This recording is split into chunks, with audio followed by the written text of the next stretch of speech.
हम सभी लोग प्रार्थना करते हैं। दयालु परमेश्वर, हम आपको धन्यवाद करते पिता, फिर एक बार इस सुंदर समय परमेश्वर इस परिवार के संग परमेश्वर रहकर पिता आपने हम सभी को परमेश्वर चुना लाड़ा। आपको धन्यवाद यीशु मसीह, धन्यवाद करते पिता। जो कुछ भी पिता परमेश्वर गीतों को हम गाने वाले लॉर्ड पिता, केवल पिता वो आपकी महिमा के लिए लॉर्ड पिता। हम सभी को परमेश्वर तेरी करुणा में, तेरे मार्गदर्शन में परमेश्वर में चलाया लॉर्ड। आपको धन्यवाद यीशु मसीह। आगे के समय को परमेश्वर हम सभी पिता आपके हाथों में देकर इस प्रार्थना को लॉर्ड प्रभु यीशु मसीह के नाम से हम मांगते हैं, आमीन। हम सब एक गीतों को गाएंगे, वो है आज का दिन यहोवा ने बनाया है। हमारे साथ, हमारे परिवार के साथ में हम इस गीतों को गाएंगे। आज का दिन यहोवा ने बनाया है, हम उसमें आनंदित हो, आनंदित हो। आज का दिन यहोवा ने बनाया है, हम उसमें आनंदित हो, आनंदित हो। प्रभु को महिमा मिले, चाहे वो मेरा अपमान। प्रभु को महिमा मिले, चाहे वो मेरा अपमान। वो बड़े मगटू रहे उसी का जान। आज का दिन यहोवा ने बनाया है, हम उसमें आनंदित हो, आनंदित हो। आज का दिन यहोवा ने बनाया है, हम उसमें आनंदित हो, आनंदित हो। स्तुति प्रशंसा करे, क्यों ना कुछ होता रहे। स्तुति प्रशंसा करे, क्यों ना कुछ होता रहे। उसको हम गाते रहे, चाहे जहाँ भी रहे। आज का दिन यहोवा ने बनाया है, हम उसमें आनंदित हो, आनंदित हो। आज का दिन यहोवा ने बनाया है, हम उसमें आनंदित हो, आनंदित हो। आता तेरे पास, मुझको कबूल कर ले।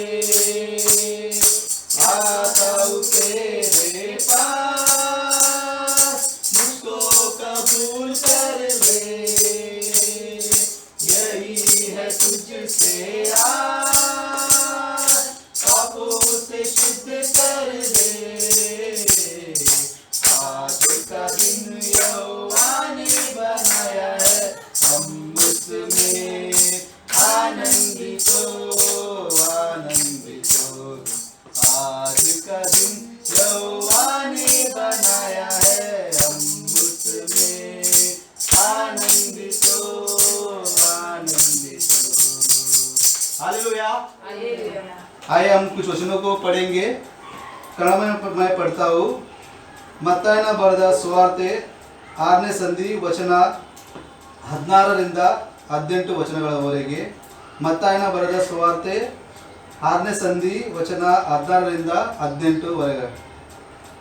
ಇದಲ್ಲದೆ ನೀವು ಉಪವಾಸ ಮಾಡುವಾಗ ಕಪಟಿಗಳಂತೆ ಮುಖವನ್ನು ಸಪ್ಪಗೆ ಮಾಡಿಕೊಳ್ಳಬೇಡಿರಿ.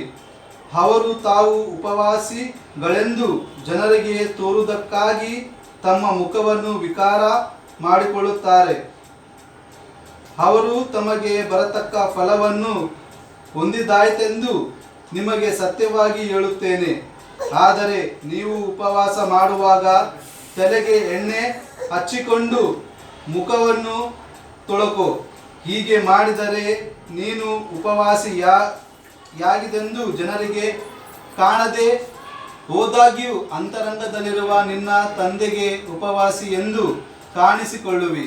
ಅಂತರಂಗದಲ್ಲಿ ನಡೆಯುವುದನ್ನು ನೋಡುವ ನಿನ್ನ ತಂದೆಯು ನಿನಗೆ फल ಕೊಡುವವನಾಗಿದ್ದಾನೆ। आमीन। आइए हम सभी अपने आंखों को बंद कर परमेश्वर के सन्निधान में जाकर प्रार्थना करते हैं। प्रार्थना पूर्वकವಾಗಿ ಈ ಒಂದು ಹಾಡನ್ನು ಹಾಡಿಕೊಳ್ಳೋಣ। ಆಧಾರ ನೀ ಬೇಕಯ್ಯ, ಆಧಾರ ನೀ ಬೇಕಯ್ಯ।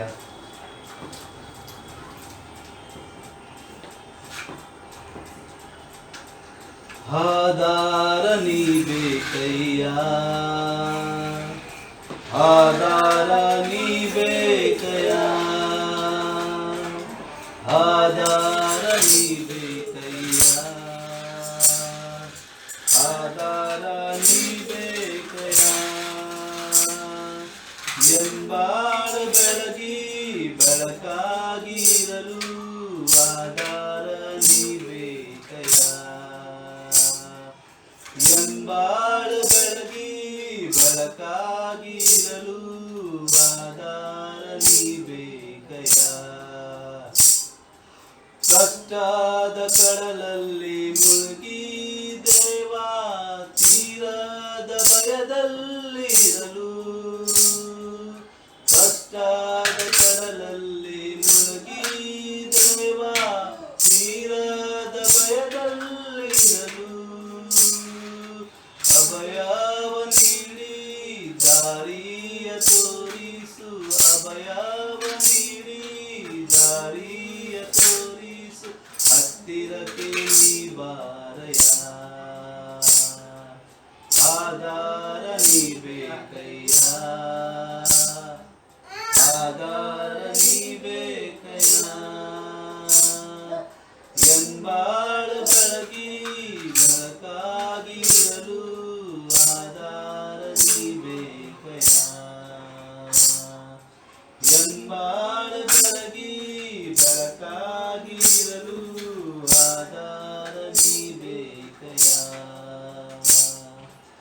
ಆತ್ಮವನ್ನು ಕಾಯುವನೇ ರಕ್ಷಣೆಯ ನಾಯಕನೇ, ಆತ್ಮವನ್ನು ಕಾಯುವನೇ ರಕ್ಷಣೆಯ ನಾಯಕನೇ, ನಿನ್ನೆ ಇಂದು ಜೀವಿಸುವ ಯುಗ ಯುಗಗಳ ಅರಸನೇ, ನಿನ್ನೆ ಇಂದು ಜೀವಿಸುವ ಯುಗ ಯುಗಗಳ ಅರಸನೇ। ಹಾಲೆಲೂಯಾ, ಹಾಲೆಲೂಯಾ, ನಿಮಗೆ ಮಾತ್ರ, ನಿಮಗೆ ಮಾತ್ರ, ಹಾಲೆಲೂಯಾ, ನಿಮಗೆ ಮಾತ್ರ, ನಿಮಗೆ ಮಾತ್ರ, hallelujah. Praise the Lord, praise the Lord. प्रभु के नाम को धन्यवाद हो। और आज की बुधवार की आराधना में आप सभी का हम स्वागत करते हैं। ಈ ಬುಧವಾರದ ಆರಾಧನೆಯಲ್ಲಿ ನಿಮ್ಮೆಲ್ಲರನ್ನು ಸ್ವಾಗತಿಸುವಂತನಾಗಿದ್ದೇನೆ। ನಾವು ಈ ದಿವಸ आज के दिन हम वचन को जो मनन करने वाले हैं मत्ती उसका 6वां अध्याय 16 से 18 वचन है। पिछले हफ्ते में हमने प्रभु की प्रार्थना के विषय में सुना है कि किस तरह से हम अपने निवेदनों को प्रभु के सन्निधान में रखना है। और आज और एक विषय के बारे में हम सुनने वाले हैं जो यीशु मसीह ने हमें सिखाया है, और वो है उपवास, the fasting, the true fasting के बारे में हम सुनेंगे। इससे पहले कि हम वचन में जाए, आइए हम प्रार्थना करें। पिता परमेश्वर यीशु मसीह, हम आपको धन्यवाद देते हुए आपके सम्मुख आते हैं, प्रार्थना करते हैं आपके वचन के लिए पिता। जो बुधवार की आराधना में आपने विशेष अनुग्रह देकर नए नए बातों को और नए नए चीज़ों को आपने सिखाया है, हमारी धार्मिकता जीवन, आत्मिक जीवन में बढ़ोतरी के लिए कई बातों को आपने सिखाया, धन्यवाद हो। आज के दिन फिर एक बार हम उपवास के विषय में सुनने वाले हैं पिता, जो आत्मिक उपवास, स्पिरिचुअल फास्टिंग हमारे जीवन में बने रहने दें। इस अनुग्रह को देकर आप चलाने के लिए इस प्रार्थना को यीशु के नाम से हम मानते हैं, आमीन। हम में से बहुत सारे लोग हम फास्टिंग तो करते हैं, फास्टिंग यानी कि उपवास कई लोग सप्ताह में एक बार करते हैं, कई लोग सप्ताह में 2 बार करते हैं, कई लोग कुछ विशेष बातों को लेकर उपवास करते हैं, या फिर हम ये कह सकते हैं कि साल में एक बार 40 डेज की फास्टिंग प्रेयर के टाइम फास्टिंग करते हैं। But anyway, what do you mean by fasting, the true fasting? सच्चा उपवास या फिर सही रीति से उपवास का अर्थ क्या है? अगर हम इसको डिफाइन करेंगे या स्पिरिचुअल आत्मिक दृष्टि से अगर देखते हैं, वो ये कह सकते हैं fasting is denying what you feel that it is good and enjoying. Fasting is when you deny yourself to good thing and that you enjoy. यानी कि उपवास हम ये कह सकते हैं कि जिस बात से आपको बहुत ही आनंद महसूस होता है, खुशी होती है, एंजॉय करते हैं और कंफर्ट फील होता है, और उस चीज़ को अगर आप तिरस्कार करते हैं कुछ और पाने के लिए, उसको हम कहते हैं fasting. So true fasting is कुछ चीज़ों को जो हमारे ज़िंदगी में प्राथमिकता रहते हुए उन चीज़ों को हटाकर परमेश्वर को जब हम उस चीज़ के ऊपर लाते हैं, हम उसे कह सकते हैं फास्टिंग। उदाहरण के लिए अगर हम देखते हैं फास्टिंग जो है, आज हम उपवास करना यानी कि खाना हमारे लिए बहुत ही ज़रूरी है एवरीडे, लेकिन हम उस खाने को निकाल कर हम ये कहते हैं कि no, I am not going to fast, but ये टाइम में जो है परमेश्वर के लिए दूंगा। प्राथमिकता, we are giving the prominence और द प्रायोरिटी, हम उसको कहते हैं उपवास। सो आज true fasting is what is the true fasting? सच्ची उपवास करना का मतलब क्या है? इसका मतलब होता है ड्रॉइंग नियर टू गॉड, परमेश्वर के करीब आना, परमेश्वर के साथ समय को बिताना, ये हमारे लिए होता है। डाइटिंग हम करते हैं किस लिए? ताकि हम हेल्दी रहे। फिजिकल डाइटिंग हम कर रहे हैं, कुछ चीज़ों को हम नहीं खाते हैं, इसको हम डाइटिंग कहते हैं। क्यों? हम हेल्दी रहने के लिए। लेकिन स्पिरिचुअल रूप से अगर हमें हेल्दी रहना है तो आज मुझे और तुम्हें जो है उपवास करना या फिर फास्टिंग करना बहुत ही ज़रूरी है। So there are different kinds of fasting we see, बहुत सारे अलग अलग तरह के उपवास हम देखते हैं। खासतौर से कुछ लोग जो है भोजन नहीं खाते हैं, एक टाइम का खाना नहीं खाते हैं। कुछ लोग जो है रात को फास्टिंग करते हैं, रात का खाना नहीं खाते हैं। कुछ लोग जो है केवल पानी पीते हैं, भोजन नहीं खाते हैं उपवास में। कुछ लोग जो है कुछ जूस लेते हैं, भोजन नहीं करते हैं। कुछ लोग जो है अपने आप को जो इस तरह से कहते हैं कि विल नॉट टेक एनीथिंग, और कुछ लोग 1 हफ्ते के लिए, 10 दिन के लिए, 12 दिन के लिए, 21 दिन के लिए, some people they fast for 40 days. So इस तरह से अगर हम देखेंगे तो लोग इस तरह के उपवास जो है करते आए हैं। अगर बाइबल हम देखते हैं, बाइबल के अंदर कई लोगों ने उपवास की प्रार्थना की है। उनमें से अगर हम देखते हैं 3 व्यक्ति हैं जिन्होंने 40 दिन के उपवास की प्रार्थना की, 40 डेज फास्टिंग एंड प्रेयर उन्होंने की है। वो है मूसा 2 बार उन्होंने उपवास की प्रार्थनाएं की हैं। निर्गमन उसका 34वां अध्याय 28वें वचन में देखते हैं, और व्यवस्था विवरण उसका 9वां अध्याय 9 और 18वें वचन के अंदर हम देखते हैं, जहां पर मूसा 40 दिन के उपवास की प्रार्थनाएं की हैं। किस लिए किए हैं? Why did he do? Just to get the 10 commandments, परमेश्वर के सन्निधान में आकर spending the time with God and expecting something from God, कुछ विषयों को उन्होंने वहां से पाया। और इसी तरह से अगर हम देखते हैं एलिया के बारे में, एलाइजा फास्टेड फॉर 40 डेज, उन्होंने 40 दिन के उपवास की प्रार्थनाएं की। जब जेजेबेल जो है उनको मारने वाली थी, उस समय पर उन्होंने उपवास की प्रार्थनाएं की। पहला राजा उसका 19वां अध्याय 7वां और 8वां वचन बताता है। तीसरे व्यक्ति के बारे में जब हम देखते हैं, तीसरा और कोई नहीं बल्कि प्रभु यीशु मसीह, जिन्होंने अपने सेवकाई की शुरुआत में ही उन्होंने 40 दिन के उपवास की प्रार्थना की है। मत्ती उसका 4वां अध्याय 1 से लेकर 4वें वचन में हम देखते हैं। So they all this people they fasted, even Daniel also fasted. Okay, Daniel ने भी जो है उपवास किए हैं करके देखते हैं। So these are the examples who have fasted in their life. उन्होंने उपवास कर एक मकसद के साथ उपवास की है, फास्टिंग रखा है। सो नाउ माय प्रश्न, मेरा क्वेश्चन ये रहेगा कि व्हाई डू वी फास्ट? हम क्यों उपवास करते हैं, या फिर हम क्यों उपवास करना है? अगर आप पूछेंगे इस बात के लिए मैं ये कहूँगा, the fasting is an intentional time for God. उपवास जब हम करते हैं, ये हम एक इंटेंशनल, मतलब ये हम तय कर लेते हैं, लॉर्ड मैं ये दिन आपके लिए उपवास कर रहा हूँ, मेरा फोकस, मेरा हृदय मेरा मन, मेरे विचार, ये सब कुछ जो है केवल आपकी ओर केंद्रित रहेंगे. So that day is completely dedicated for the God because I have declared that as a fasting. So an intentional time with God. Fasting is nothing but, उपवास का मतलब ये होता है कि एक सही समय हम चुनकर हम कहते हैं कि Lord I want to be with you. मेरा उपवास है मतलब ऑटोमेटिकली मैं अपना माइंड, अपना आत्मा, अपना विचार सब कुछ मैं ये तैयार कर लेता हूँ कि आज मुझे परमेश्वर के सन्निधान में बिताना है. This is what happened. ये सब कुछ इसीलिए हुआ है. यीशु मसीह अपने शुरुआत में जो है जब उन्होंने किया 40 दिन और 40 रात के उपवास जब किए उन्होंने तय कर लिया कि पवित्र आत्मा से वे भरेंगे. उन्होंने तय कर लिया कि परमेश्वर के वचन को उनके जीवन में रहेगा. और उसके बाद जब वो आए तो उनका टेम्पटेशन कितना भी भारी क्यों ना हो, लेकिन उसके ऊपर उन्होंने जय पाए करके देखते हैं. So today you and I need to have an intentional time with God through the fasting. उपवास के द्वारा हम परमेश्वर के साथ नियुक्त किया समय हमें बिताना है. So why do we fast? ये तो समय निकालना है, लेकिन 3 बातें मैं बताना चाहूँगा. Why we have to fast, हमें क्यों फास्ट करना है. सबसे पहले you should fast for repenting and confessing our sins. हम अपने पापों के लिए पश्चाताप करने के लिए, उसे स्वीकार करने के लिए, अंगीकार करने के लिए हमें उपवास प्रार्थना करना ज़रूरी है.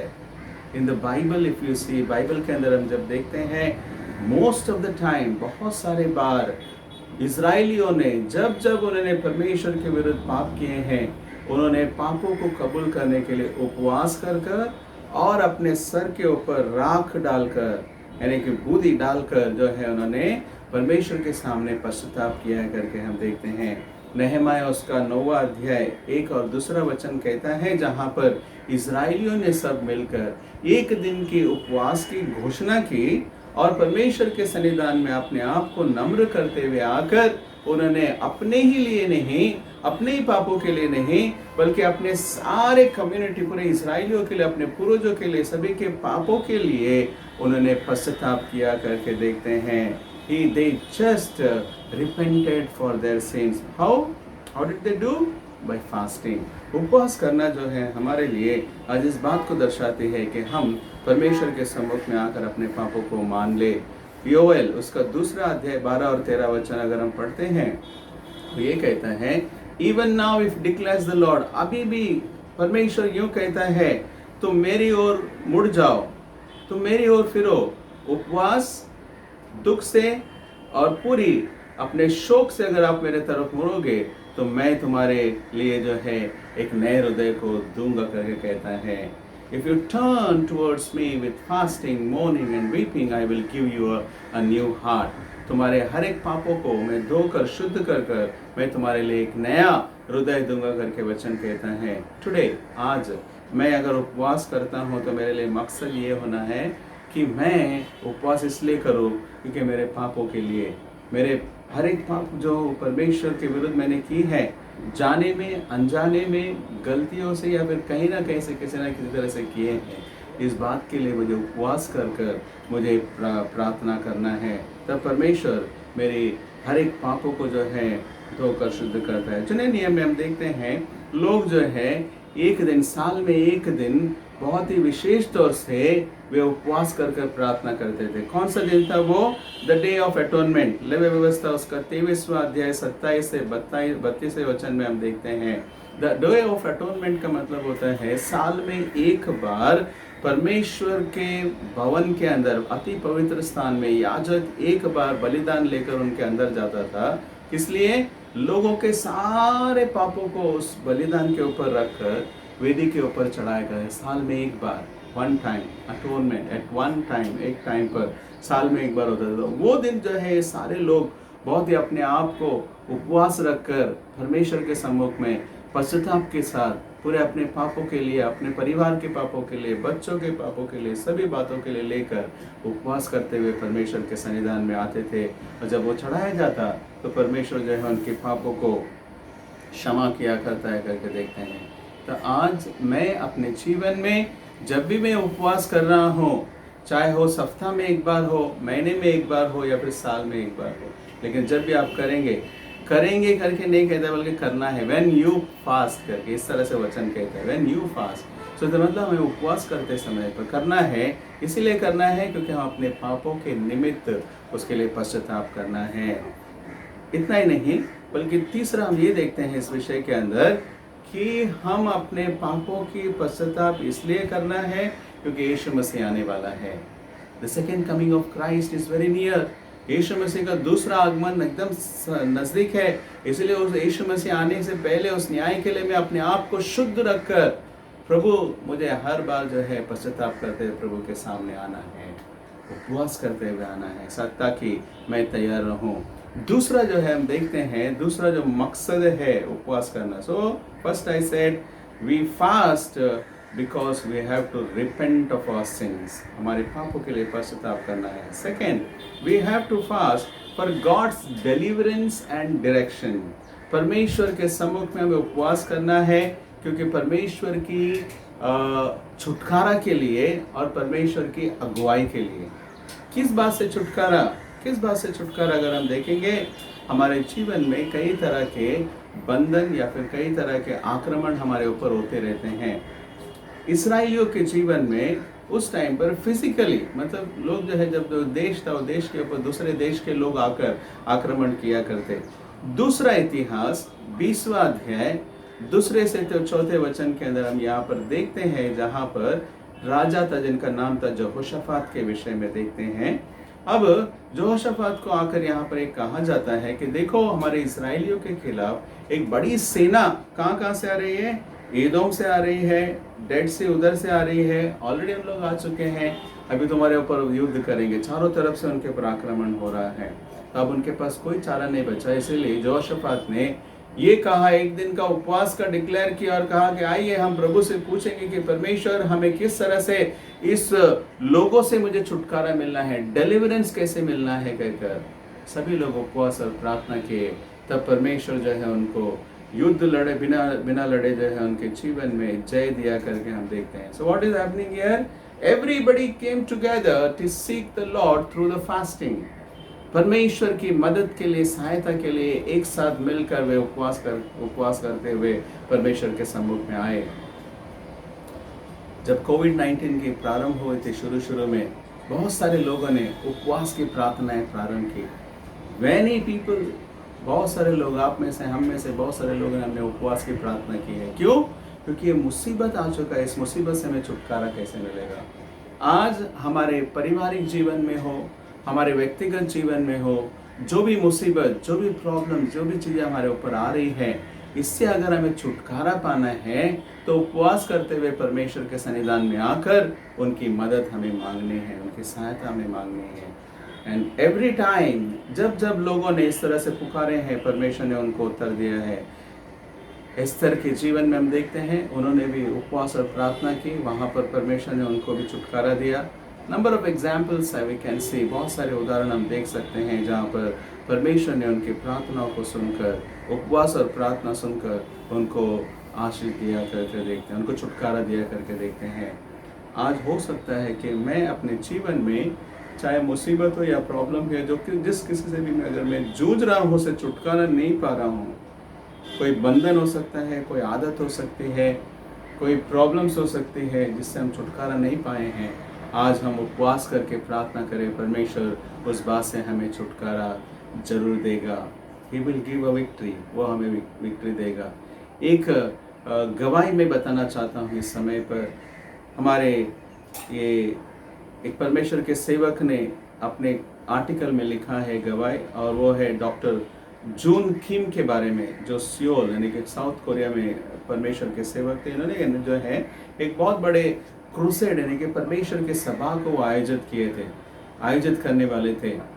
जब वो करने के लिए प्रारंभ किए तो वहाँ के पुलिस के लोगों ने कहा कि तुम ये क्रूसेड ऑर्गेनाइज नहीं कर सकते हो। तो तब बोला ठीक है, नो प्रॉब्लम, आप कीजिए और हम प्रार्थना करेंगे। और उन्होंने क्या किया पता है? डॉक्टर किम ने उपवास करते हुए प्रार्थना किया, और उसके एक हफ्ता के बाद, एक हफ्ता उन्होंने उपवास की प्रार्थना की, और उसके एक हफ्ता के बाद वापस जब गए वहाँ पर पुलिस स्टेशन में, तो पुलिस लोगों ने स्वयं बुलाकर उनको कहा आइए आप जो क्रूसेड मीटिंग करना चाहते थे वो आप कर सकते हैं। ये कैसे पॉसिबल हुआ? डॉक्टर किम कहते हैं it is only because of our fasting and praying and seeking the help of the Lord. उपवास के द्वारा जब हम परमेश्वर के सम्मुख में सहायता के लिए मांगते हैं, परमेश्वर हमारी सहायता करता है। करके देखते हैं प्रिय लोगों, आज के दिन मेरे और तुम्हारे जीवन में जो भी मुसीबत, जो भी ज़रूरतें हैं, जो भी चीज़ों से आपको चाहिए, उत्तर चाहिए, उपवास की प्रार्थना करें और परमेश्वर हमें उसे देगा। द थर्ड रीज़न, तीसरी बात जो है बहुत ही इंपॉर्टेंट है, वो ये है we need to fast for the God's mission and direction और गाइडेंस। आई वुड से हमें उपवास करना है परमेश्वर की मिशंस के लिए, सेवा को बढ़ाने के लिए, सेवा करने के लिए और उस सेवा के अंदर अगुवाई देने के लिए। परमेश्वर के सम्मुख जब हम उपवास से प्रार्थना करेंगे, परमेश्वर हमारी प्रार्थना को सुनता है। वेरी इंपॉर्टेंट, आज का ये अंत के दिन, बाकी अंत के दिनों में हम चल रहे हैं, तो हमें परमेश्वर की सेवा करना, सुसमाचार प्रचार करना, लोगों को जो है वचन बताना, ये सब आसान काम नहीं है। ये तभी संभव हो सकता है जब मैं और आप जो है उपवास रखकर परमेश्वर के सम्मुख प्रार्थना करेंगे। परमेश्वर वहाँ पर रास्ता बनाता है। प्रेरितों के काम उसका 13वां अध्याय 2 और 3 वचन ये कहता है कि जब ये सारे कलीसिया के लोग, ये सब शिष्य एक साथ मिलकर, अपोस्तल सब एक साथ मिलकर जब प्रार्थना कर रहे थे, आराधना कर रहे थे, उपवास कर कर आराधना कर रहे थे, तब पवित्र आत्मा ने उनसे कहा कि तुम बारनाबास और पौल को, सॉल यानी कि पौल को जो है मेरे काम के लिए अलग करो। और उन्होंने क्या किया? उनके लिए अलग किया और उनके ऊपर हाथ रखकर प्रार्थना किया। बारनाबास और पौल जो है सबसे पहले मिशनरी जर्नी के लिए निकल गए। और हम देखते हैं कि एशिया, यूरोप, ये सभी जगह पर 3 मिशनरी जर्नीज पौलुस ने किए, बारनाबास ने किए, जॉन मार्क ने किए हैं, साइलस ने किए। इन लोग सब लोग मिलकर जब ये 3 मिशनरी जर्नी किए और उसके द्वारा सुसमाचार जो है प्रचार होता गया। लेकिन इसकी शुरुआत कहाँ से हुई? प्रेरितों के काम 13वां अध्याय 2-3 वचन, When they were fasting and praying, the Holy Spirit spoke to them. God's mission began through the fasting. उपवास की प्रार्थना जो है हमारे जीवन के अंदर एक नई मिशन को, परमेश्वर की एक नई सेवा को, परमेश्वर के एक नए दर्शन को, परमेश्वर के एक नई राह को हमारे जीवन में लेकर आती है। और इसलिए आज हम सभी लोगों को ज़रूरत है कि हम गॉड्स मिशन के लिए भी उपवास करते हुए प्रार्थना करें, उपवास करते हुए प्रार्थना करें। तभी हमारी प्रार्थनाएं जो है सच में कबूल की जाएगी और उपवास जो है ये सच्चा उपवास कहलाएगा। उपवास करते समय हम सभी लोगों को ये पता है, लेकिन but still just I will give you few things. उपवास करते समय क्या क्या करना है? You should not show yourself. तुम लोगों के सामने दिखावा नहीं करना है कि मैं उपवास कर रहा हूँ। अगर आप कर रहे हैं, इस तरह से दिखा रहे हैं, then your reward is over, मतलब तुमको वहीं पर इनाम मिल चुका है। लेकिन जिस मकसद के लिए, जिस चीज़ के लिए आप कर रहे हैं, उसे आपको प्राप्त नहीं हो सकता है। इसलिए जब आप उपवास करेंगे, लोगों को दिखाने के लिए उपवास ना करें। Don't show it to others, but उपवास जब करेंगे, have a purpose in your heart, एक मकसद रखे अंदर। Yes, this will be an intentional time. मेरे लिए और परमेश्वर के बीच एक इंटेंशनल टाइम होगा, एक सच्चा समय होगा जहाँ पर मैं प्रभु के वचन को और प्रभु की ओर अपने आप को समर्पण करूँगा। यीशु मसीह ने जो है अपने आप को अकेले विल्डरनेस में गए हो, he fasted for 40 days and 40 nights and then he equipped himself, पूर्ण रूप से परमेश्वर के साथ समय बिताकर अपने आप को उन्होंने तैयार किया उसकी सेवकाई के लिए। Yes, that is a thing that we need today. आज हम लोगों को ये ज़रूरत है, लोगों को दिखाने के लिए नहीं। कहीं ना कहीं हम उपवास करते हैं, 40 दिन के उपवास कर रहे हैं, 20 दिन किया, फिर 1 हफ्ते किया, फिर 1 दिन हम उपवास करते हैं। What we are trying to show, we are trying to show that हम बहुत ही नीतिवान हैं, धार्मिक है। इस तरह से कई बार हम प्रदर्शन करने का प्रयत्न करते हैं। वी ट्राई टू डू, हम करने का कोशिश करते हैं। Don't show it that. ये किस लिए कर रहे हैं आप उपवास की प्रार्थना? आप लोगों को दिखाने के लिए नहीं, आप अपने लिए कर रहे हैं, परमेश्वर के सम्मुख समय बिताने के लिए कर रहे हैं। इसलिए इस तरह से जब आप करेंगे, परमेश्वर उसे देखकर हम सभी के जीवनों में आशीष करेगा। सच्ची उपवास की प्रार्थना हमारे जीवन में पश्चाताप और हमारे पापों की कबूली के लिए करते हैं। दूसरा, सच्चा उपवास जो है हमारे जीवन में छुटकारा पाने के लिए और नए राह दिखाने के लिए परमेश्वर देता है। तीसरा, सच्चा उपवास जो है हमारे सेवकाई परमेश्वर के लिए करने के लिए और सेवकाई में आगे बढ़ने के लिए हमें मदद करती है। तो आज ये हम सभी लोग जो है इस उपवास को अपने जीवन में सच्ची तरह से जो यीशु मसीह ने कहा है उस तरह से हम करें और उनकी आशीष को पाए। आइए हम प्रार्थना करें। सर्वशक्तिमान पिता परमेश्वर यीशु मसीह, राजाओं के राजा, प्रभुओं के प्रभु, हम आपको धन्यवाद देते हैं सच्ची उपवास को आपने जो बताया है पिता। Lord help us to do the true fasting an intentional time with you Lord. एक ऐसा समय जहाँ पर हम सब कुछ छोड़कर, जो हमें सबसे प्यारा है सभी चीज़ छोड़कर आपके पास बैठकर हम प्रार्थना कर सके पिता। ओ लॉर्ड, आज हमें बताया इसे धन्यवाद। हमारे अंदर रहने वाले हर एक पापों से हमें छुटकारा दे, हमारे अंदर रहने वाले हर एक मुसीबतों से हमें छुटकारा दे पिता। हमारे जीवन में जहाँ पर भी डोर्स बंद हुए हैं, एक नई राहों को आप खोलिए पिता परमेश्वर। प्रभु जी, जहाँ पर भी सेवकाई नहीं हो रही, उस सेवकाई को करने के लिए आज हमें निपुण कर पिता। उपवास के द्वारा हमारे जीवन में, उपवास की प्रार्थना के द्वारा हमारे जीवन में एक नई ताकत, एक नई जागृति देने के लिए इस प्रार्थना को यीशु के नाम से हम मांगते पिता, आमीन। ಪರಲೋಕದಲ್ಲಿರುವ ನಮ್ಮ ತಂದೆ, ನಿನ್ನ ನಾಮವು ಪರಿಶುದ್ಧವೆಂದೆನಿಸಲ್ಪಡಲಿ, ನಿನ್ನ ರಾಜ್ಯವು ಬರಲಿ, ನಿನ್ನ ಚಿತ್ತವು ಪರಲೋಕದ ಪ್ರಕಾರ ಈ ಭೂಲೋಕದಲ್ಲಿ ನೆರವೇರಲಿ. ನಮ್ಮ ಹೃದಯದಾಹ ನಮಗೆ ದಯಪಾಲಿಸಿಕೊಡು. ನಮಗೆ ತಪ್ಪು ಮಾಡಿದವರಿಗೆ ನಾವು ಕ್ಷಮಿಸುವಂತೆ ನಮ್ಮ ತಪ್ಪುಗಳನ್ನು ನೀನೇ ಕ್ಷಮಿಸು. ನಮ್ಮನ್ನು ಶೋಧನೊಳಗೆ ಸೇರಿಸಿದ ಈ ಕೇಡಿಯಿಂದ ತಪ್ಪಿಸು. ಯಾಕಂದರೆ ರಾಜ್ಯವು, ಬಲವು, ಮಹಿಮೆಯು ಸದಾಕಾಲವೇ ಸ್ವಾಮಿ, ಆಮೇನ್. ತಂದೆ, ಮಗ, ಪವಿತ್ರಾತ್ಮ ತ್ರಿಕದೇವರ ಆಶೀರ್ವಾದಗಳು ನಮ್ಮೆಲ್ಲರಲ್ಲಿ ಇಂದಿಗೂ ಸದಾಕಾಲ ನೆಲೆಯಾಗಿರಲಿ ಸ್ವಾಮಿ, आमीन। Praise the Lord. प्रभु के नाम को धन्यवाद हो।